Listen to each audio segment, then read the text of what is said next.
빠밤! 자, 오늘 배울 내용은 해수의 순환이다. 해수의 순환이 있는데 해수, 바닷물이 한 곳에 가만히 있지 않고 바닷물이 돌아다니겠죠. 그 바닷물이 돌아다니는데 표면에 있는 바닷물의 순환, 표층 순환이 있고 깊은 바닷물의 순환, 심층 순환이 있다. 표면에 있는 바닷물의 순환, 허수!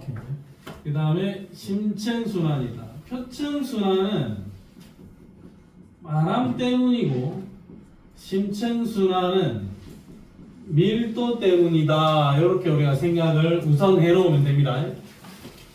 그러면 해수의 순환이 생겨나는 것은 첫 번째, 표층 순환은 수환이 그 뒤에 핸드폰 조심. 그 책상 조심. 안 돼 이게. 자, 표층 순환은 바람 부는 대로 돌아다닙니다. 그러니까 표층 순환을 일으키는 가장 원인은 대기의 대순환이다. 대기 대순환 따라서 바닷물이 움직이게 됩니다. 대기 대순환이라 하면은 전 지구적인 규모로 일어나는 대기 대순환이야. 바람 때문에 일어난다 해서 풍성 순환이 난다. 바람 풍자. 바람에 의해서 생겨나는 순환. 자, 그러면 도영아, 네. 여기 위도가 얼마? 여기는 여기는 60 따당 이렇게 나눠지겠죠. 여기서 상승 기류 올라가서 하강 기류 양방향, 상승 기류 하강 기류 양방향, 양방향으로 이렇게 대기 대순환이 세 개가 생겨나지. 이 순환의 이름이 뭐고? 해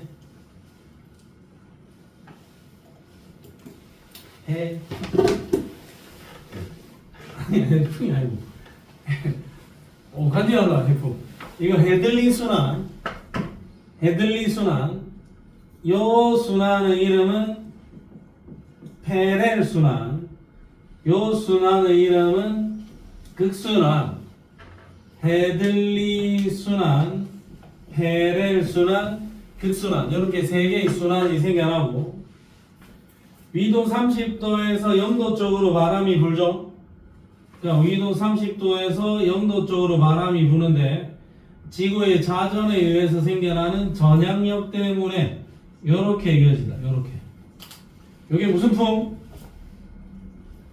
아, 그렇죠. 이게 무역풍이다. 무역풍. 지민아 이거 모르나? 무역풍 알지? 자, 그 다음에 30도에서 60도 사이 이런 바람 불죠. 자전 때문에 이렇게 꺾일 거야. 요 바람의 이름은 편서풍. 자, 90도에서 60도 사이에서 이렇게 바람이 불 겁니다. 요거는 극동풍, 무역풍, 편서풍, 극동풍. 이렇게 세 개의 바람이 불 거고 이 바람 부는 대로 바닷물 표면에 있는 바닷물이 순환할 거예요. 표층 순환이 일어날 겁니다. 자, 대기대 순환으로 지표면에 부는 바람의 영향을 받고 그 다음에 대륙의 분포와 지구의 자전의 영향으로 환류 순환하는 흐름을 생성한다.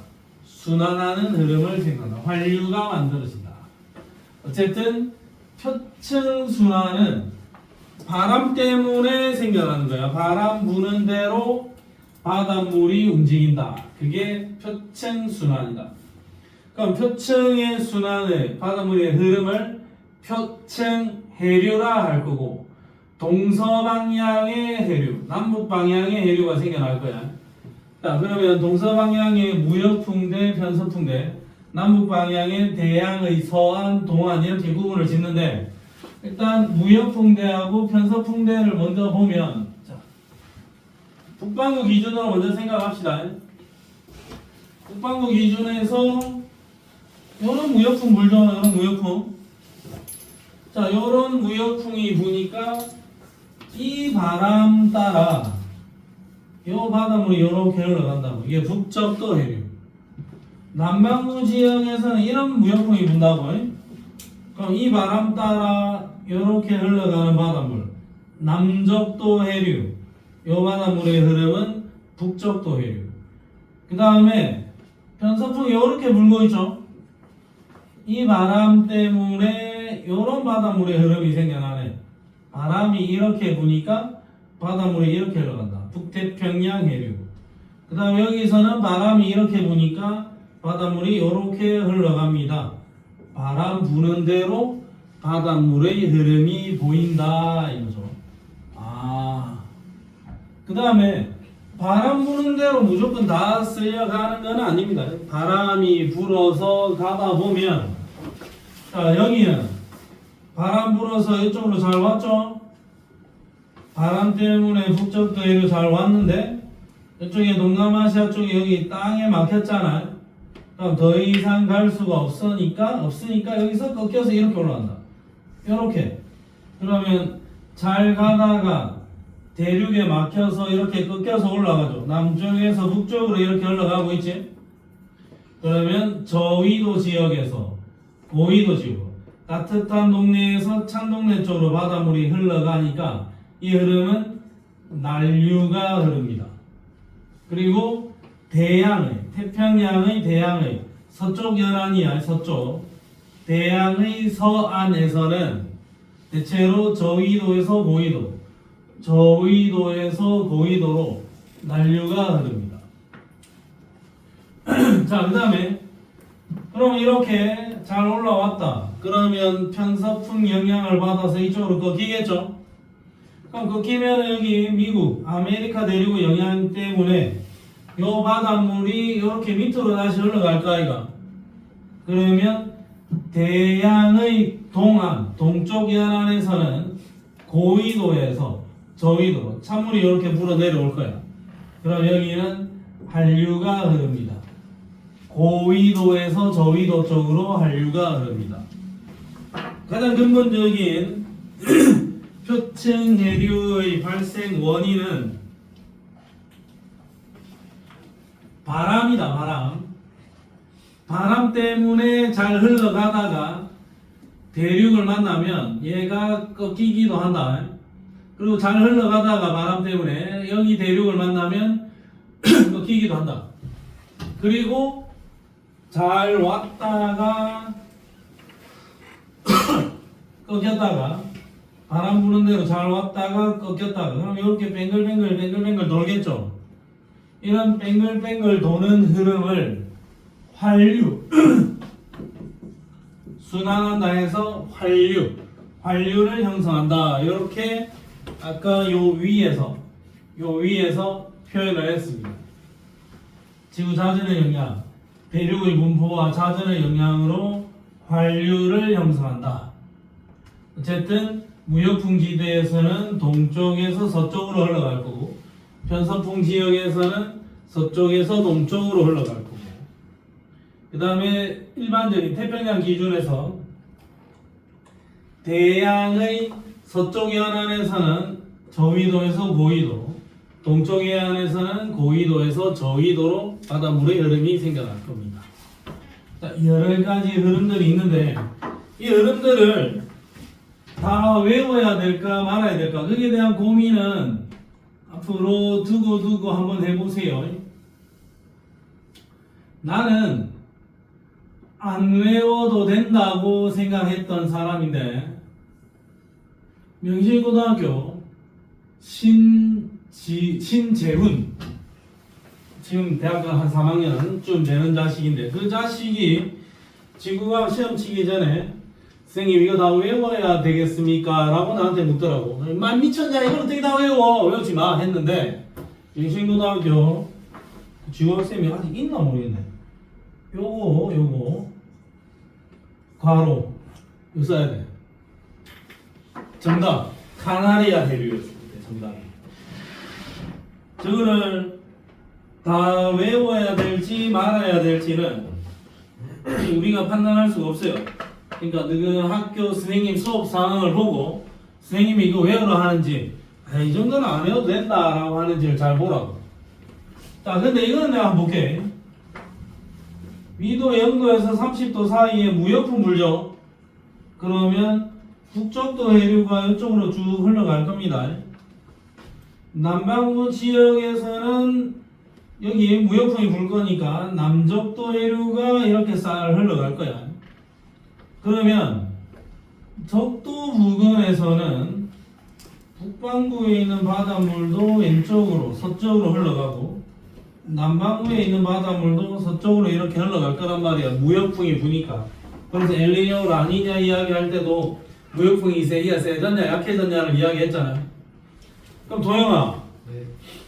동쪽에 있는 바닷물을 막 쓸고 쓸어서 양쪽에서 쓸고 쓸어가지고 서쪽으로 보냈지. 네.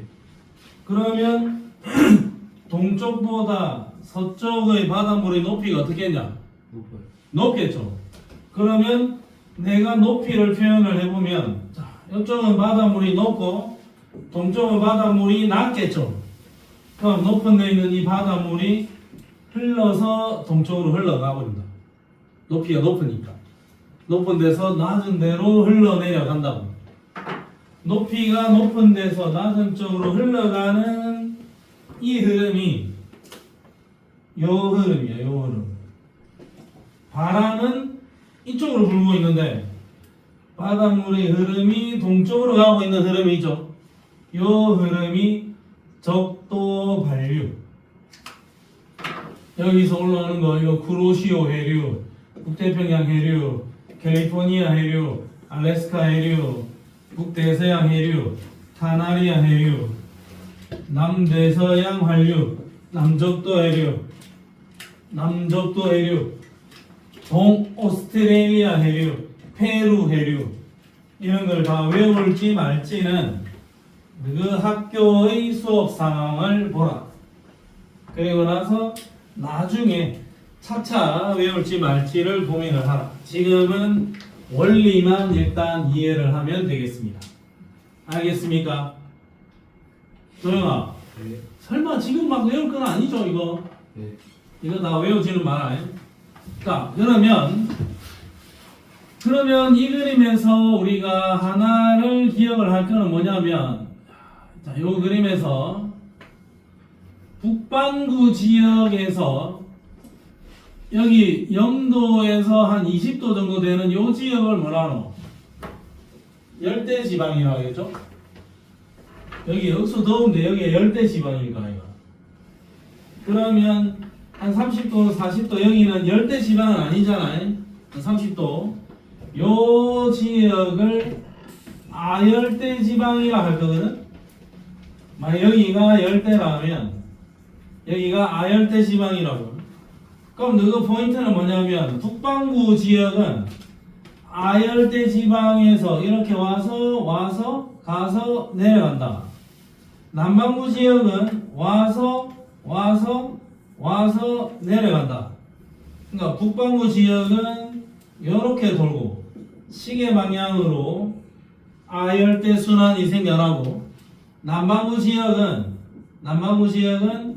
반시계 방향으로 아열대 순환이 생겨납니다. 북반구는 시계 방향의 흐름, 남반구 지역은 반시계 방향의 흐름이 생겨난다. 아열대 순환 이야기에서는 그렇다. 북반구는 시계, 남반구는 반시계. 북반구는 시계 방향, 남반구는 반시계 방향입니다. 자, 그 다음에 여기 뒷페이지로 가보자. 야, 이게 뭐, 이건 한번 읽으라고 가자. 표층순환은 각각 분리되어 독립적으로 일어나는 것이 아니라 아열대 순환, 그 다음에 그보다 약간 추운 아한대순환,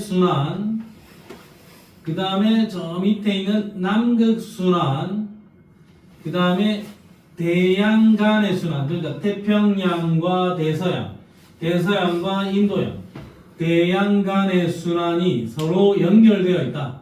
서로 완전히 독자적으로 돌고 도는 것은 아니다. 서로 흐름이 연결되어 있다. 그 정도 느낌까지만 이해하고 갑시다.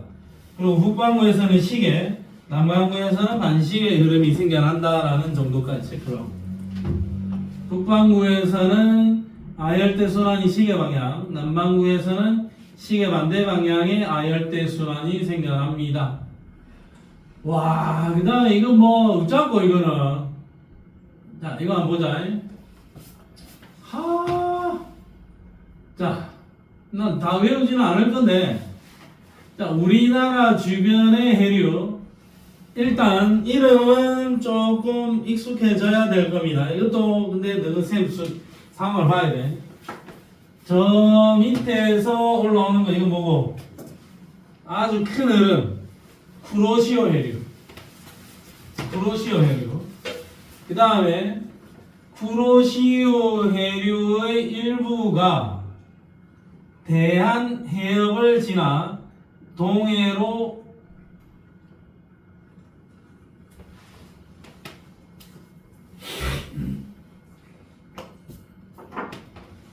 저거 오타 아니고 진짜 맞나? 이름 바뀌었나 표기법이?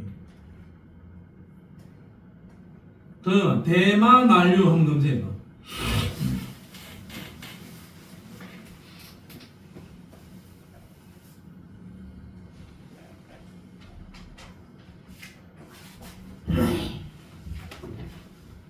검색되나? 네. 대만 난류 맞나? 네.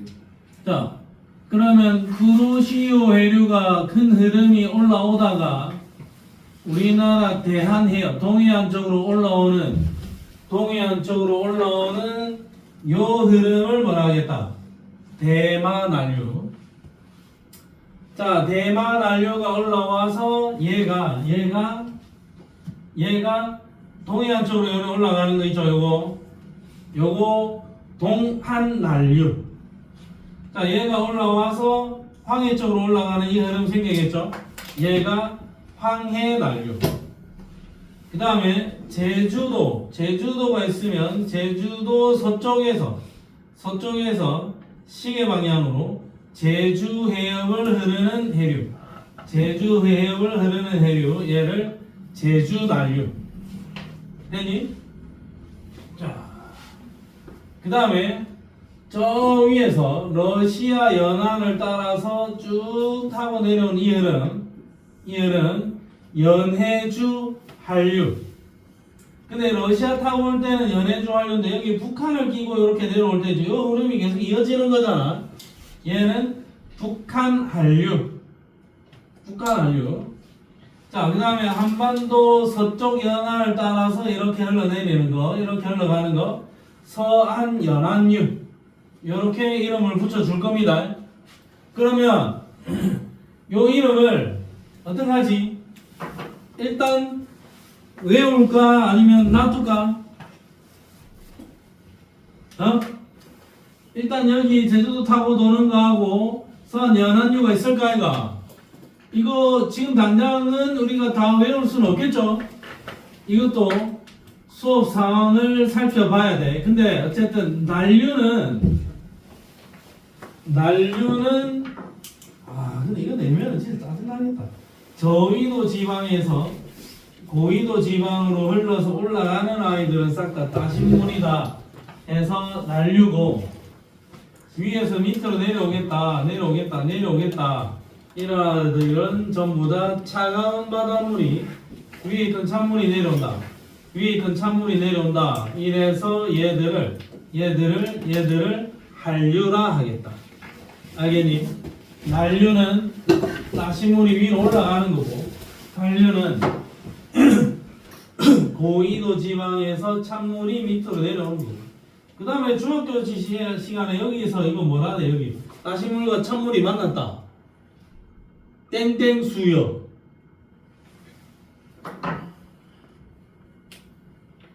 아무도 몰라? 지민은 몰라? 지민 역시 알고 있으면서 간지나게 대답을 안 하고 있는 도현이 네가 대답할 시간을 좀 준 거네. 조경수요. 자, 그 다음에 특징이 있습니다. 난류는 저위도에서 고위도, 한류는 고위도에서 저위도를 흐른다. 자, 그 다음에 난류는 따뜻한 바닷물이야. 바닷물의 온도가 높죠. 따신 물이지. 그럼 민구가 따신 물에 소금이 잘 녹겠냐, 찬물이 잘 녹겠냐?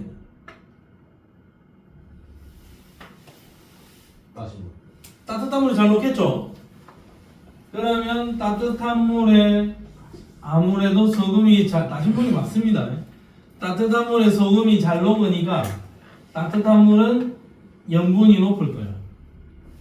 그러니까 물이 따뜻하면은 산소 기체가 운동이 활발해지면서 많이 도망을 가버리겠죠. 그러니까 용존 산소량은 적어. 산소 기체 양이 적다고. 그러면 차가운 물은 소금이 잘 안 녹을 거니까 염분은 낮아. 근데 온도가 낮으니까 산소 기체의 운동이 활발하지가 않고 산소 기체가 여기에 다 갇혀 있겠죠. 용존 산소량이 많아요. 그럼 용존 산소량이 많으면 물고기들이 또는 플랑크톤들이 많이 살 수가 있겠네. 플랑크톤도 많고 영양 염류도 많아. 그래서 여기에는 물고기도 많아. 물고기가 살기 좋은 물은 어떤 물이다? 차가운 물이다 이거죠. 산소가 많으니까. 따뜻한 물은 수온이 높다. 용존 산소량 자체가 적어요. 그러니까 플랑크톤도 서식하기 어려워. 산소가 적으니까 호흡하기도 어려워. 물고기들도 개체수가 적을 겁니다. 난류, 한류 어떤 특징이 있는지 잘 살펴봐야 되겠습니다. 자, 그러면 뒤로 가서 문제 하나만 풀어볼게. 문제 하나만 풀어볼게요. 자, 이런 문제 36페이지에 5번 문제 보면서 한번 그림을 한번 이해해 보겠습니다. 자, 스타트. 시간은 30초 주겠습니다.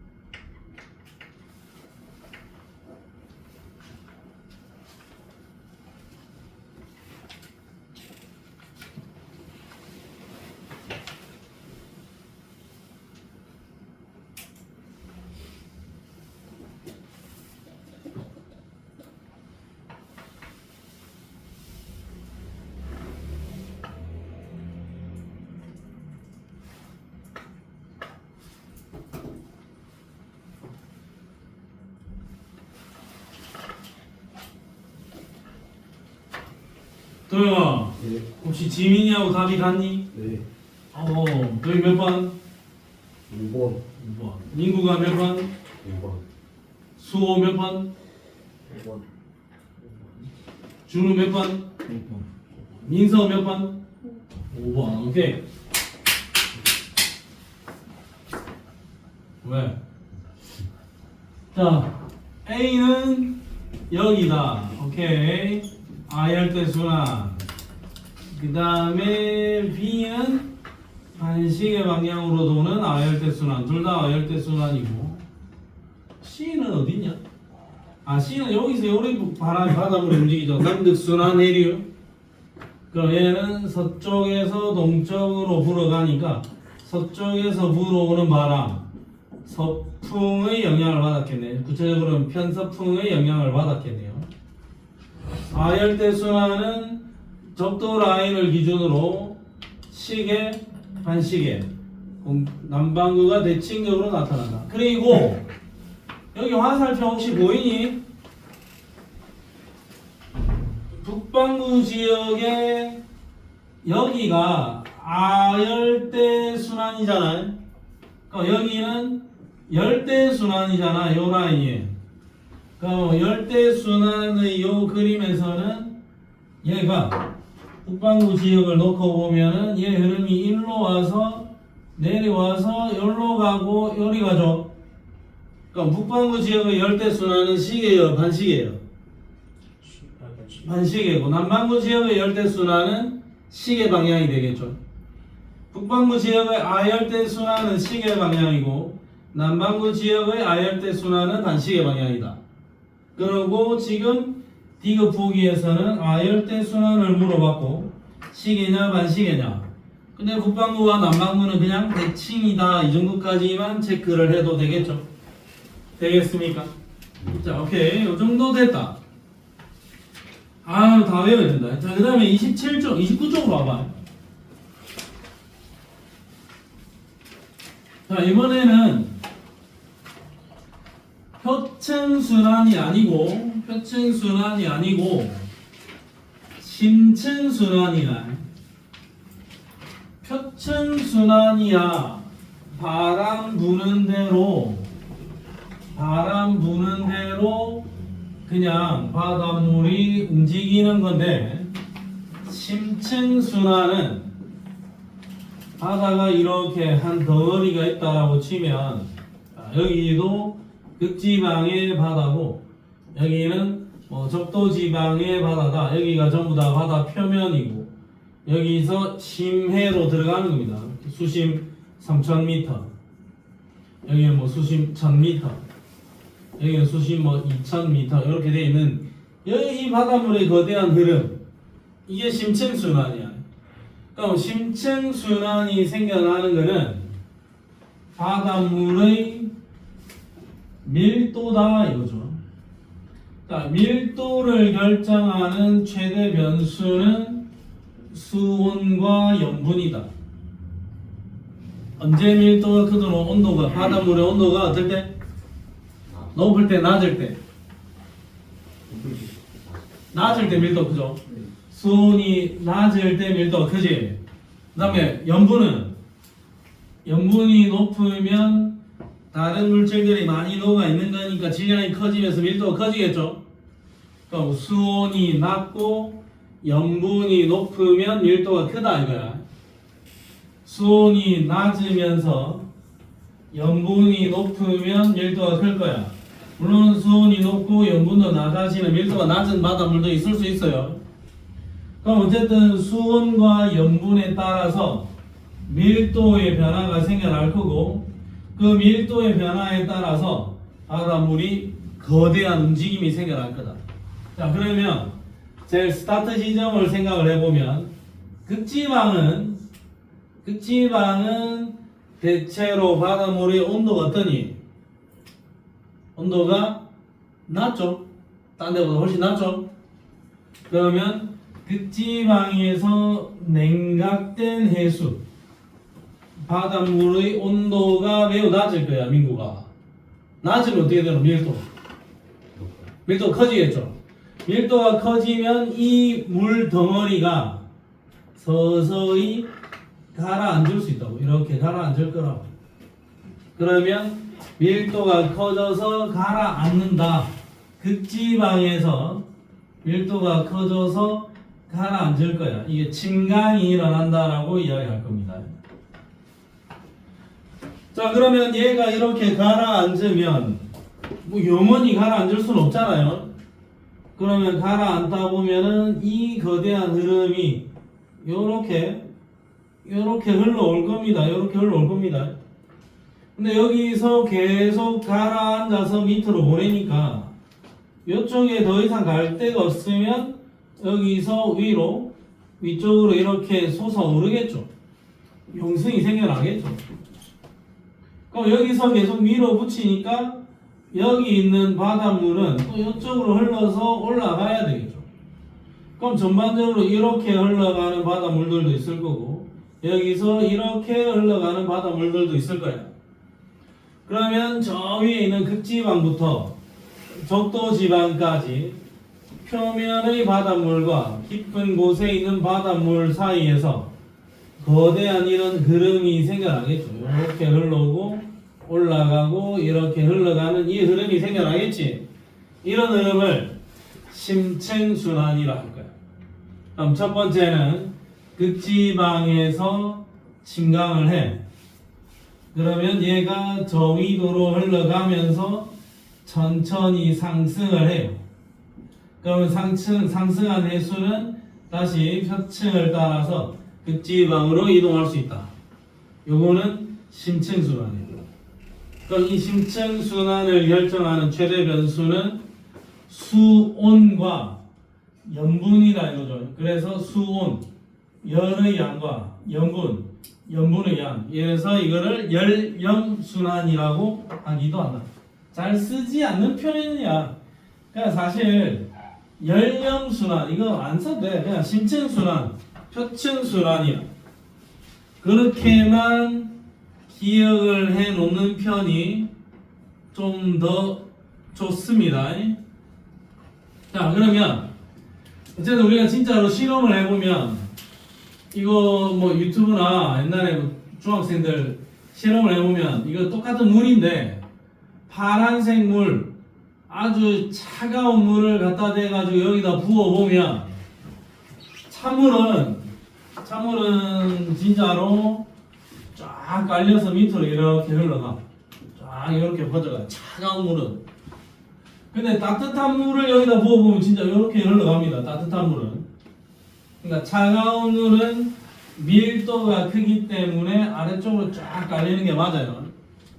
그 다음에 이거는 소금물인데 소금물에다가 빨간색 물감 타가지고 뿌려보면 소금물은 또 밀도가 크다 아이가. 그러니까 소금물도 아래쪽으로 이렇게 쫙 깔려서 가. 밀도에 의해서 아래쪽으로 쫙 깔려서 이동을 합니다. 소금물, 그 다음에 차가운 물 이런 식으로 이동을 한다. 자, 그러면 이렇게 한번 볼게요. 자, 이것도 기억을 조금 해야 됩니다. 자, 여기 이제 와서 수괴는 바닷물 덩어리야. 바닷물 덩어리.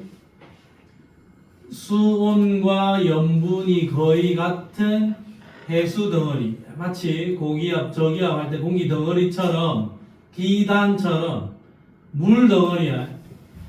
자, 수온과 염분이 거의 같은 바닷물의 덩어리야. 해수의 덩어리. 그럼 사실 여기 있는 이 바닷물과 여기 있는 이 바닷물을 비교를 해보면 혹시 두 바닷물이 온도도 다르고 염분도 조금 다르다. 그럼 이 두 바닷물이 만났을 때 이 바닷물이 깔끔하게 섞이질 않더라고. 만약에 얘는 온도가 평균 온도가 20도씨고 이 바닷물은 27도씨다. 근데 이 둘이서 이렇게 만나면 물이 그대로 섞이는 게 아니라 20도씨 바닷물은 아래쪽으로 그냥 이렇게 쫙 깔리고 27도씨 바닷물은 위에 이렇게 쫙 깔려요. 그래서 이 두 개의 바닷물이 27도씨 바닷물은 이렇게 그냥 흘러가고 20도씨 바닷물은 이렇게 흘러가더라 이거지. 마치 층을 나눈 것처럼 서로 잘 섞이지 않더라 이겁니다. 그래서 여기에 나와 있는 바닷물 수괴는 서로 잘 섞이지 않아. 자, 그래서 내가 측정을 해봤더니 남극 저층수는 바닷물의 온도가 0도고 염분이 한 35에 조금 못 미친다. 그 다음에 남극 중층수는 온도 5도씨에다가 염분은 한 34. 북대서양 심층수는 온도가 한 3도씨에 염분은 35야. 밀도를 비교해보면 남극 저층수의 밀도는 1.0280, 남극 중층수는 275와 285 사이, 남극 중층수는 270 정도. 그러니까 얘가 밀도 제일 크고 얘가 2등이고 얘가 밀도 3등이야. 이 TS도에서 밀도를 비교해 볼 수가 있다고.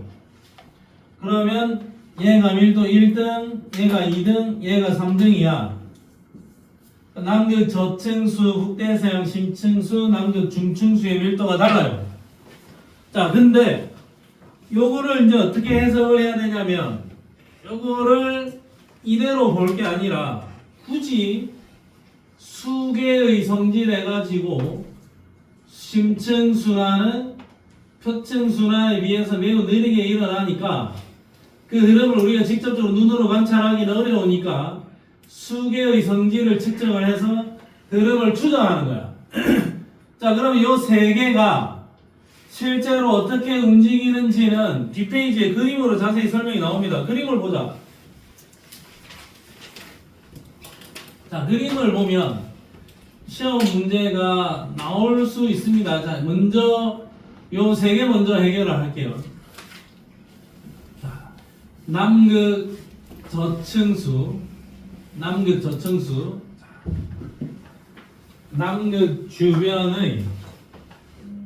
남극 주변의 외들해에서 결빙이 일어납니다. 남극 주변의 바다 이름이 외들해인데 거기에서 결빙이 일어나니까 남극 주변의 바닷물이 물만 얼겠죠? 그러면 물도 억수로 차가운데 물이 얼어버리니까 염분도 높아지겠죠? 그러면 남극 주변에 있는 외들해 근처에 있는 바닷물은 온도도 낮은 데다가 결빙이 일어나면서 염분마저도 높아지겠죠? 그러면 여기 있는 이 바닷물은 밀도가 상당히 커지면서 바닥에 쫙 이렇게 깔릴 거야. 이게 남극 저층수. 쫙 깔려서 저 위에까지 밑으로 치고 올라간다고. 이게 남극 저층수야. 자, 그 다음에 북대서양 심층수는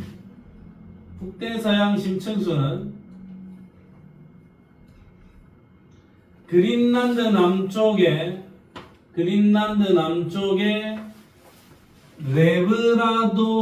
레브라도해 바다 해잖아. 여기는 남극 주변의 외들해. 그 다음에 노르웨이해에서 형성이 된다. 남극 주변에 남극 저층수 쫙 깔린다. 그럼 그린란드 남쪽의 레브라도해와 동쪽의 노르웨이해에서는 여기 상당히 바닷물이 차갑다. 결빙도 살짝 일어납니다.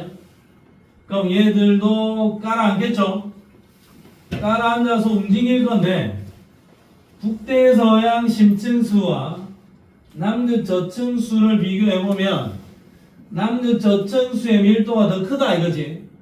이거보다는. 그러면 남극 저층수가 더 밑에 깔리고 북대서양 심층수는 그 위로 이렇게 이동을 할 거예요. 자, 그리고 하나 남극 중층수는 위도 60도 부근에서 형성된 수심 약 1000m의 중층을 따라서 요렇게 얘들이 이렇게 물이 자꾸 밀고 오잖아요. 그럼 일부는 깔리겠지만 일부의 바닷물은 흘러서 이렇게 나가야 돼요. 이렇게 나가야 돼. 흐름이 생길 수밖에 없어. 요 흐름이 뭐다? 요 흐름이 남극 중층수.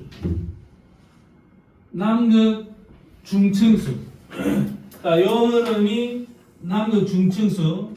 그 밑에서 이쪽으로 흘러가는 이 흐름이 북대서양 심층수. 제일 밑에 있는 이 흐름이 남극 저층수. 그럼 이것도 이름을 기억을 해야 돼. 여기에서 침강이 일어날 때 그 근처 침강이 일어나는 바다의 이름이 뭐다? 외들해. 저 지난 교육과정까지는 외델해라고 썼었는데 또 이제 이걸 외들해라고 써놨다. 이게 오타인지 아니면 공식적인 표기가 영어의 표기가 바뀐 건지는 잘 모르겠습니다. 외들해. 그 다음에 북대서양 심층수는 레브라도해, 노르웨이해에서 침강이 일어난다. 그 다음에 남극에서는 외del해에서 진강이 일어난다. 요거 세 개 구분 지어주면은 한 문제 나올 수도 있습니다. 어쨌든 심층순환이 진행되는 아주 대표적인 코스를 나타내고 있는 거니까 정확하게 기억을 조금 해두면 좋을 것 같아요. 정확하게 기억을 해야 돼요. 북대서양 심층수, 남극 중층수, 남극 저층수. 밀도는 남극 저층수 1등, 북대서양 심층수 2등, 남극 중층수가 3등입니다. 자, 그러면 대기대순환, 침강이 일어나는 해역. 자, 침강이 일어나는 해역. 어디가 침강이 일어나느냐? 남극 대륙 주변에 외들해. 그 다음에 외들해만 있었는데 남극 주변에 로스해도 있나봐요. 남극 대륙 주변에 외들해와 로스해, 얘가 대표적인 진강지역. 그 다음에 북반구 지역에서는 그린란드 주변에 노르웨이해, 그 다음에 레브라도해. 여기 북반구 지역에서 대표적인 진강지역 레브라도해, 노르웨이해. 그 다음에 남극 주변에서는 웨델해. 그 다음에 로스해도 있다는데 로스해는 또 처음 등장했습니다. 세교육과정에서. 웨델해, 그 다음에 레브라도해, 노르웨이해. 여기에서 진강이 일어나고, 이런 진강에 의해서 남극에서부터 저기 대서양 끝자락까지 이 심층순환이 왔다리 갔다리 하겠죠. 여기에서 생겨나는 심층순환의 흐름, 북대서양 심층수, 남극 중층수, 남극 저층수, 요 세 개의 흐름이 있다라는 거. 자, 그러면 요 흐름에 의해서 문제가 어느 정도로 나오느냐, 이런 문제수가 나온다고. 자, 39쪽에 22번 같은 거도 실제 문제가 될 수 있는 거라고. 자, 39쪽에 22번 스타트.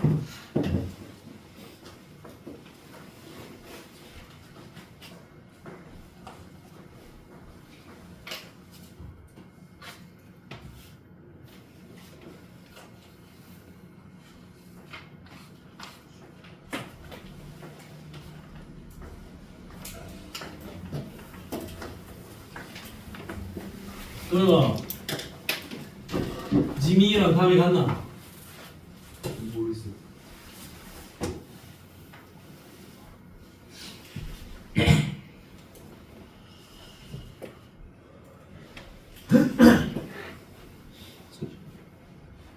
미국이 몇 번? 2. 2는 몇 번을 의미하는 거야? 2번. 2번이 2야? 22번의 답은 2. 도영이는? 저도 2번. 지민? 뭐예요? 수호? 2번. 준우? 2번. 민서?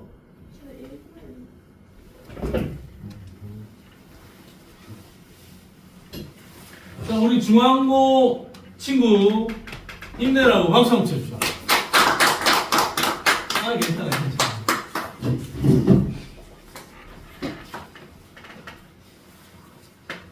이거 사우스가 남쪽이야, 북쪽이야? 사우스. 남쪽이죠?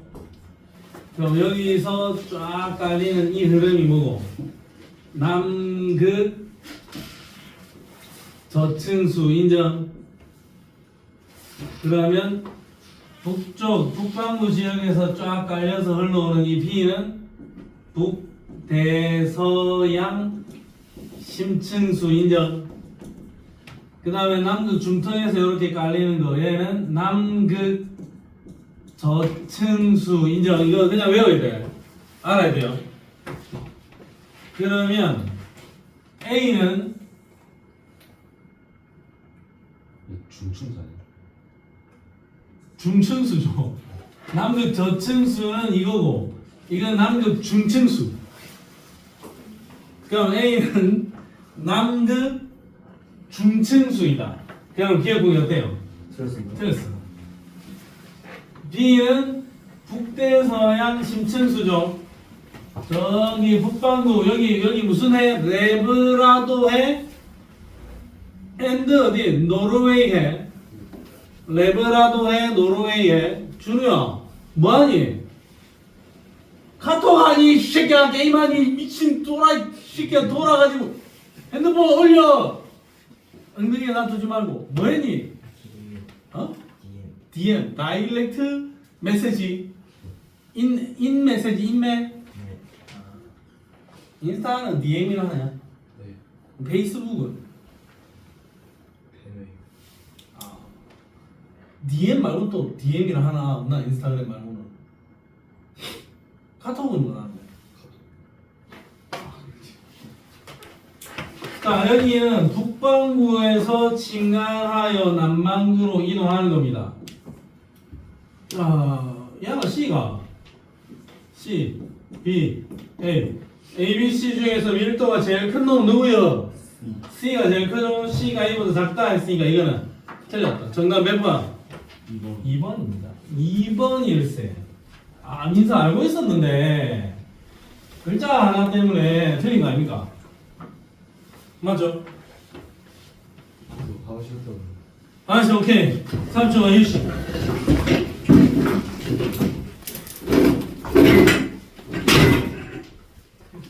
어디 갔는데 둘이 같이.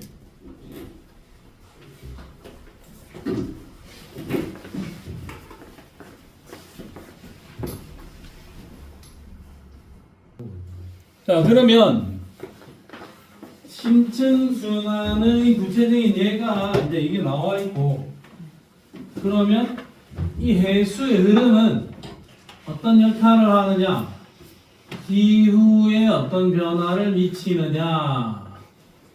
자, 예를 들어서 가장 대표적인 게 이제 영국이 있습니다. 영국. 자, 영국 같은 경우에는 위도가 여기 위도가 상당합니다. 자, 여기 보면 이쪽 위도가 줄을 너무 좀 그거 하기 끝나요? 위도가 진짜 영국 거의 한 60도 근처야. 우리나라의 위도는 37도, 36도 선상인데 우리나라보다도 상당히 고위도 지방이 있죠. 근데 이 영국은 1월 평균 기온이 비교적 좀 따뜻하다. 여기도 따뜻하고 여기도 따뜻하다 이거야. 왜냐? 멕시코 만류가 이렇게 꾸준히 이렇게 흘러가거든. 대서양에서. 그러니까 저위도에 있는 따뜻한 바닷물이 고위도 지방으로 꾸준히 이렇게 흘러가니까 영국 이 지역이 겨울이어도 그렇게 막 영하 10도, 20도 이렇게는 안 내려가더라 이거죠. 상당히 고위도 지방인데 저위도 지방의 따뜻한 바닷물이 흘러가기 때문에 비교적 따뜻한 편이다. 그래서 이쪽 아들이 겨울에도 축구를 할 수 있습니다. 겨울에도 이 PL 리그가 돌아갈 수 있는데 우리나라도 안 하는 대한민국이 이제 겨울에 공차할 거라고 잡고 있죠. 혹시 아나? 축구 관심 있나? 우리도 가을에 시즌 시작해서 봄까지 공차한다 하잖아 이제 앞으로. 추워서 안 됩니다. 영국은 이 난류의 영향으로 가능한 이야기입니다.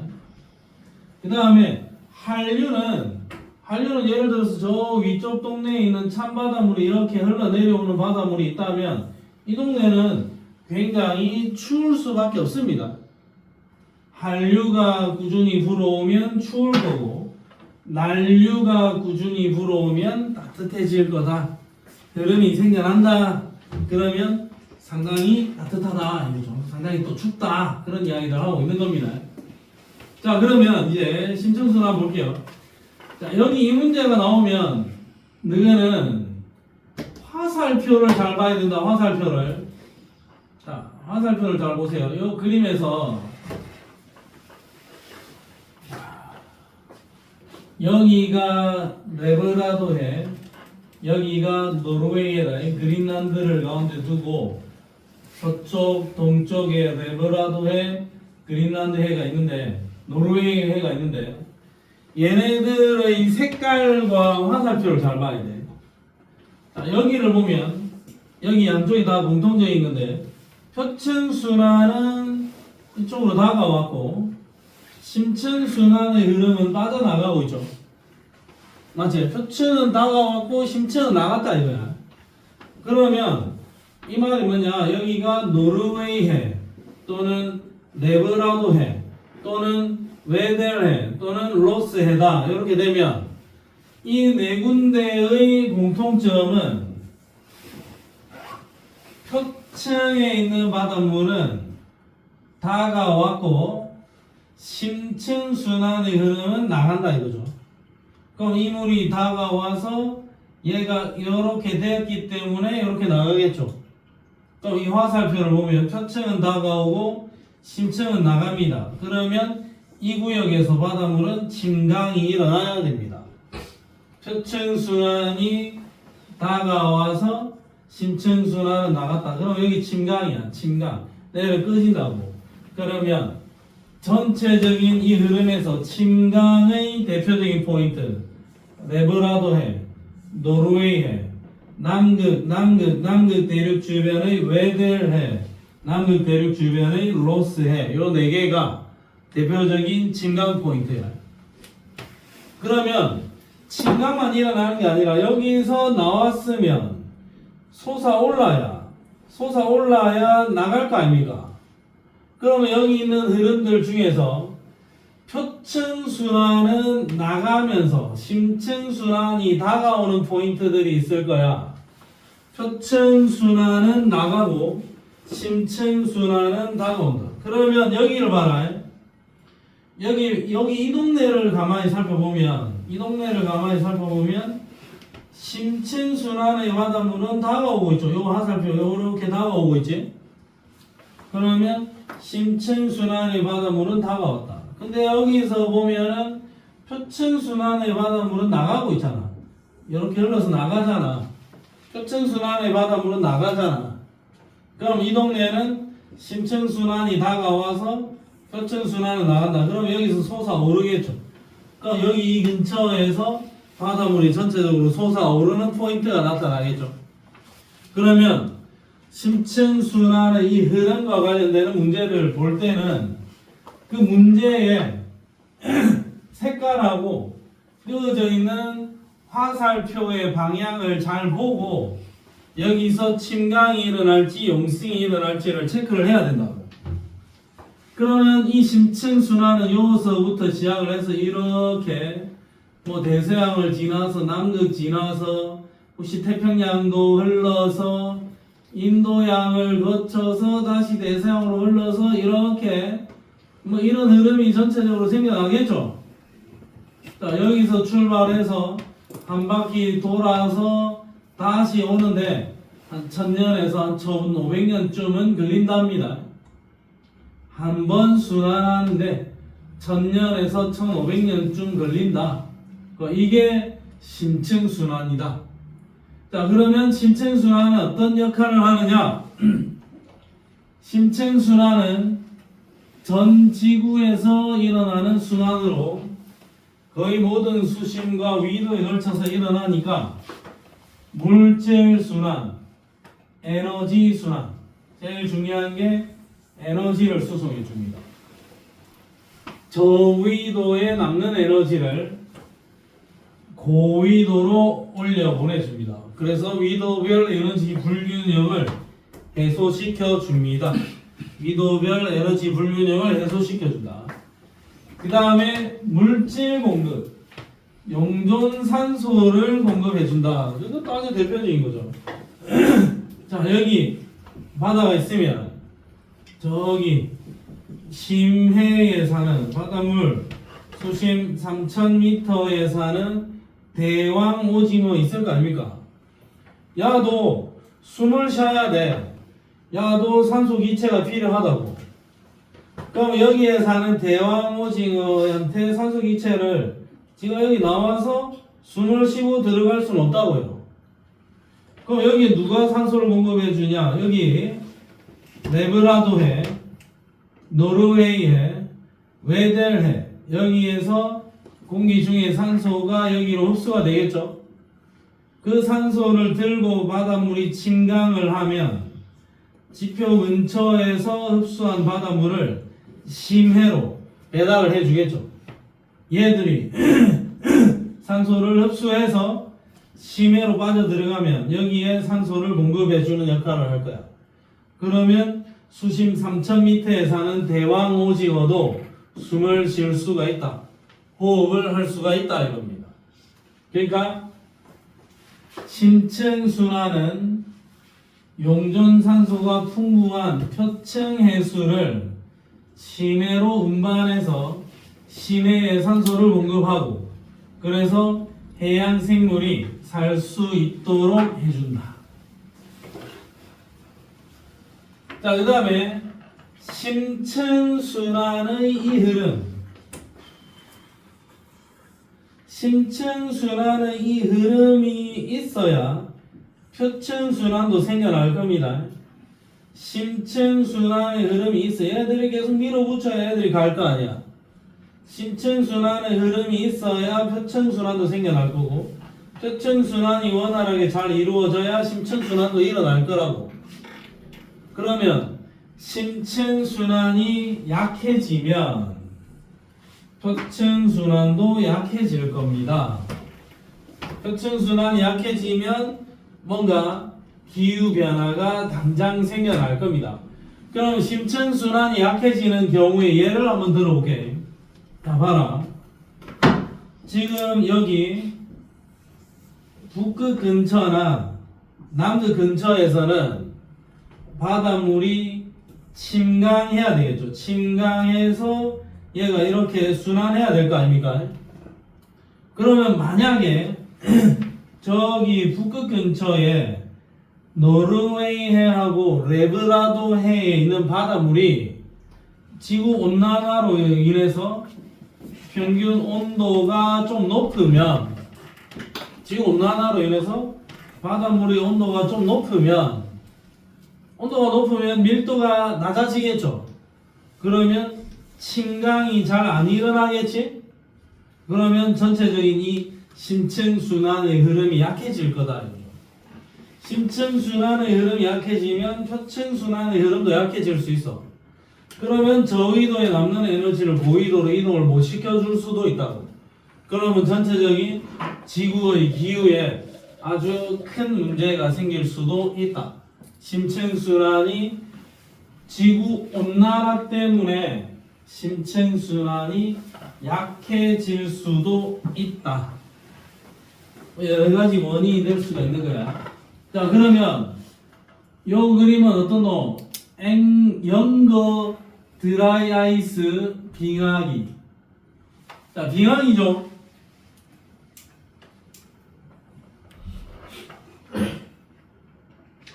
자, 영거 드라이 아이스 빙하기가 나타난 원인은, 자, 봐라. 원인은 뭐냐면, 이 소빙하기가 나타난 원인이 뭐냐면, 기후가 따뜻해졌어요. 최초의 기후가 따뜻해졌어. 기후가 따뜻해지면서 북아메리카 대륙의 빙하가 녹았어요. 북아메리카 대륙의 빙하가 녹으면서 북대서양으로 담수가 유입이 됐어요. 다음 북대서양의 그 그린란드 주변에 담수가 유입이 됐다고. 그러니까 지구의 평균 기온이 높아서 저쪽에 있는 그린란드 주변의 빙하가 녹으면서 그린란드 주변의 바닷물에 담수가 유입이 됐다고. 자, 담수가 유입이 되면 밀도가 낮아지면서 침강이 잘 안 일어나겠죠? 침강이 잘 안 일어난다고. 원래라면 심층순환이 원활하게 일어나면서 저위도에 남는 에너지를 고위도로 열심히 보내줬어야 되는데 기온이 높아서 담수가 유입이 되고 담수가 유입이 되니까 밀도가 작아져서 침강이 잘 안 일어나니까 심층순환이 원활하지 못하게 되고 저위도에 남는 에너지를 고위도로 못 보내주게 되겠죠. 그러니까 여기는 덥고 여기는 열이 상당히 부족하다. 그래서 이쪽 동네에 기온이 급격하게 하강되면서 이쪽 동네에 빙하기가 온 거예요. 여기는 아니고 여기에 빙하기 온 겁니다. 지금 한 절반 정도는 빙하기가 왔겠죠. 심층순환이 약해지면서 저위도에서 고위도로 열의 이동이 약해진다. 그러면서 기온이 하강하게 된다. 그럼 지금 현재는 지구의 평균 기온이 높나 낮나? 높아졌지? 지구의 평균 기온이 높으면 북반구, 북극 지방의 빙하가 녹겠죠? 그럼 빙하가 녹으면 북극의 빙하가 녹으면 빙하가 자꾸 없어지는 게 아니라 혹시 나중에 이런 문제가 생길 수도 있다고. 북극 지방의 빙하가 녹아서 진강이 안 되니까 저위도에 남는 에너지를 고위도로 못 보내주겠지. 그러면 오히려 북반구 지역 지구에 이렇게 있으면 요 윗지방이 심층순환이 잘 안 돼가지고 요 윗지방이 완전 꽁꽁 얼어붙어 버릴 수도 있다 이거야. 우리나라 포함해서. 그러니까 빙하기가 다시 올 수도 있다 이겁니다.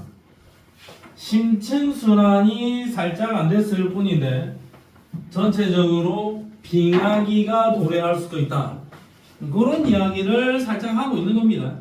그러니까 심층순환 자체는 표층순환에다가 영향을 주고 표층순환은 또다시 심층순환에다가 영향을 주고 전체적으로 전 세계 기후에 영향을 준다. 그런 이야기를 하고 있네요. 자, 심층순환 관련되는 문제 하나 풀어볼게요. 화살표 잘 보면서 풀어보라. 자, 아주 쉬운 거 40페이지에 24번 문제 스타트.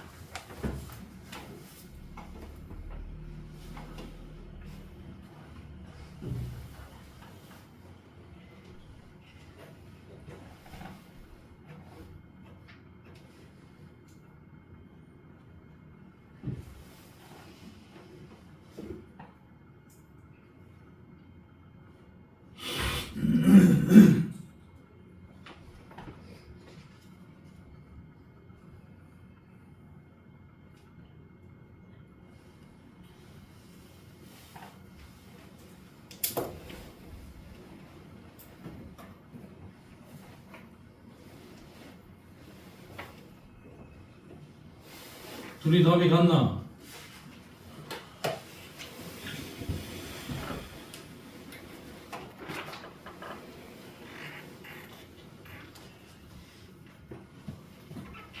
도영아, 네.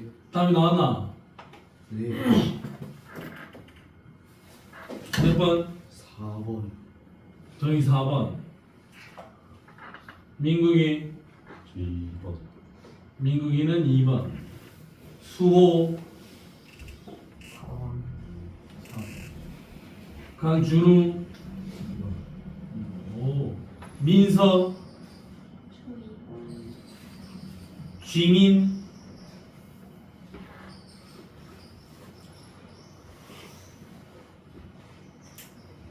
번. 2번. 4대 2로 2번이 바득표를 하였습니다. 자, 너 저래? 옥상이! 자, 떠라인 하는 게 아닌지 모르겠습니다. 자, A 인마 이름 뭐지? 여기 레 이름 기억하자. 레브라도해. B는 노르웨이해. C는 웨들해. D는 로스해. 이름 기억해라. 이 A, B, C, D 네 명이 넷다 아주 대표적인 침강 포인트 아닙니까? 넷다 침강 포인트야. 자, 북대서양 심층수는 뭔 소리? 북대서양 심층수는 여기서 여기 남극까지 갈까 아이가? 남극 저층수는 여기서 열이 올라갈 거 아닙니까? 여기서 만나야지. 여기서 만나겠지. 북대서양 심층수와 남극 저층수는 어쨌든 이 동네에서 만나겠지. 여기서 만나겠냐? 딴 동네에서 만났는데. 그러니까 인도양에서 만날 것 같지는 않습니다. 침강 해역에 침강이 일어나는 해역에 빙하가 녹은 물은 담수죠. 담수가 유입이 되면 밀도가 어떻게 되냐? 밀도가 높아지니 낮아지니? 맹물이 유입이 되면 밀도가 낮아지겠죠. 밀도가 낮아지면 침강이 약해질 겁니다. 밀도가 낮으면 잘 내려 떠지지를 않는다. 침강이 약해진다. 오케이, 굿자. 그러면 얘는 정답이 몇 번? 넘버 2. 계속 2네. 자, 그 다음에 41쪽에 4번? 이거 뭐지? 이건 풀 수 있는 거 맞나? 41쪽에 4번 한번 해석해봐.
지민아, 네. 답 나왔니? 네. 몇 번? 4번? 응? 4번 아니에요? 4번? 네. 도영아 몇 번? 2번. 민국이 4번 했어요. 4번? 수호? 4번. 준우? 4번. 민서? 4번. 누가 2번 누가 했노? 정현이가. 근데 이게 참 구분이 이게. 자, 일단 볼게. 자, 이 문제에 적혀 있는 숫자의 데이터는 수심 2000m 깊이에서 방사성 동위 원소를 이용해서 해수의 나이를 측정한 거야. 그냥 수심 2000m 깊이의 나이가 얘는 1400년, 여기는 1000년, 여기는 뭐 200년, 여기는 400년, 여기는 600년 이런 거야.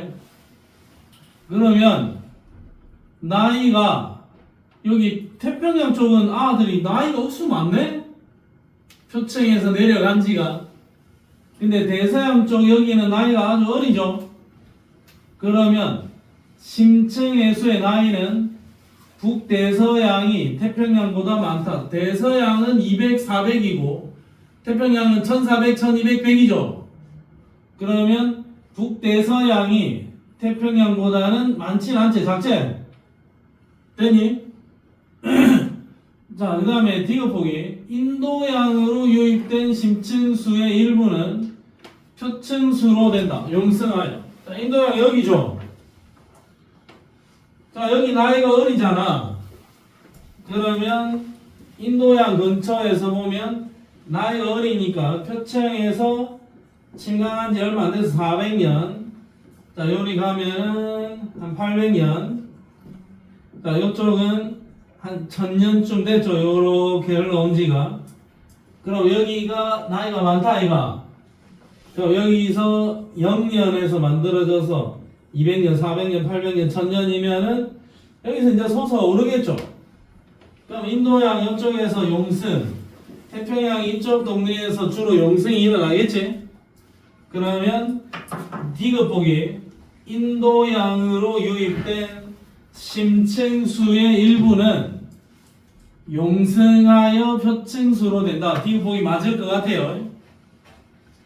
자, 그 다음에 북대서양 심층수는 대부분 대서양의 서쪽 연안을 따라 이동한다. 자, 그러면 이 그림 잠깐 물 좀 한번 볼까?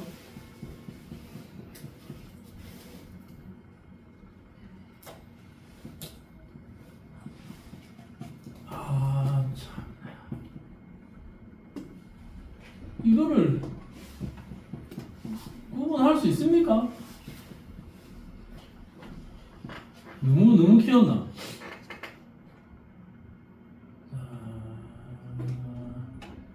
자, 여기쯤을 나이가 너무 비슷한데.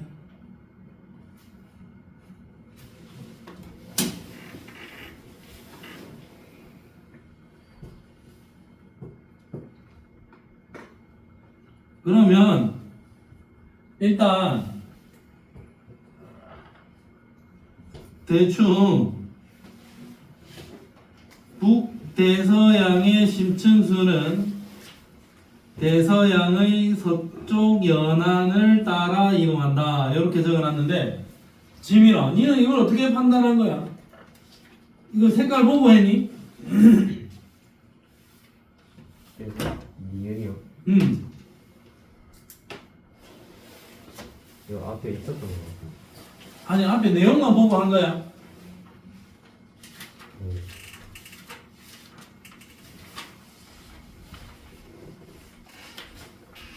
아, 그러면 북대서양은 31쪽에 북대서양 심층수는 대서양 서쪽을 따라 이동하여 남극 저층수를 만난다. 이렇게 돼 있죠.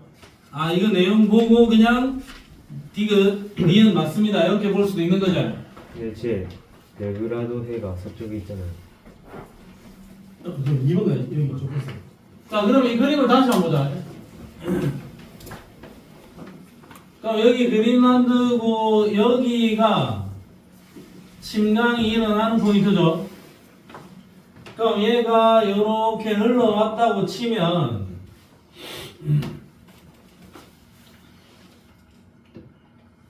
좀 애매한데 그림이.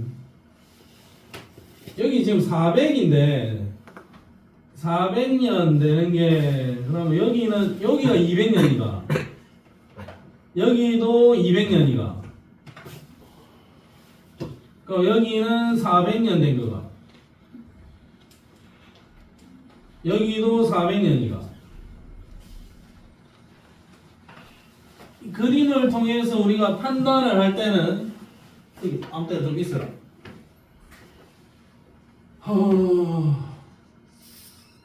판단이 조금 애매합니다. 사실 이 그림만 가지고 우리가 판단하기에는 내용을 그대로 적용을 해야 될지 아니면 그림을 보고 판단을 해야 될지를 고민을 해야 되는데 좀 더 밑에 동네까지 한번 가볼까? 자, 밑에 동네까지 가면 안 되고 좀 윗동네에서 마무리를 지어야 되겠는데 여기서 진강이 일어나죠. 여기서도 진강이 일어나겠죠. 여기 노르웨이에 여기 레브라도에 그러면 일단 용어는 뭐냐면 여기서 진강된 게 서안을 따라서 이렇게 흘러간다라는 거거든. 서쪽을. 그러면 얘네들 둘의 나이를 봐야 돼. 나이를 봐야 되는데 색깔 가지고 나이를 보는 거지. 이게 지금 200년.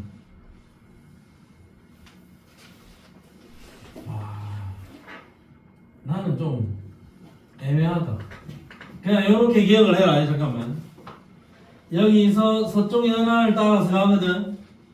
그럼 이 그림이 조금 애매하지만 서쪽 연안과 동쪽 연안 중에서 여기 2000m가 예를 들어서 200년 된 바닷물이면 동쪽 연안은 한 300년 된 거고 여기가 한 400년 된 바닷물이면 이쪽은 한 600년 된 바닷물이거든. 그러면 동과 서로 비교를 했을 때 서쪽이 바닷물이 침강된 지 몇 년 안 지난 바닷물이라고. 그러면 얘는 침강이 되고 나서 서쪽 연안으로 이렇게 흘러가니까 얘가 나이가 얼마 안 되는 바닷물이다. 그렇게 해석을 하자. 그거밖에 없다. 근데 일단 외워라. 그러면 북대서양 심층수는 대서양의 서쪽 연안을 따라 이동한다. 니은봉이가 듣다. 맞다라고 일단 외우세요. 알겠습니까? 근데 저 그림을 봐가지고는 나이를 내가 정확하게 이걸 우리가 어떤 문제를 만났을 때 그 색깔을 보면서 나이를 해석하기가 쉽지 않거든요. 일단 외워서 북대서양 심층수는 어느 쪽을 따라 이동한다.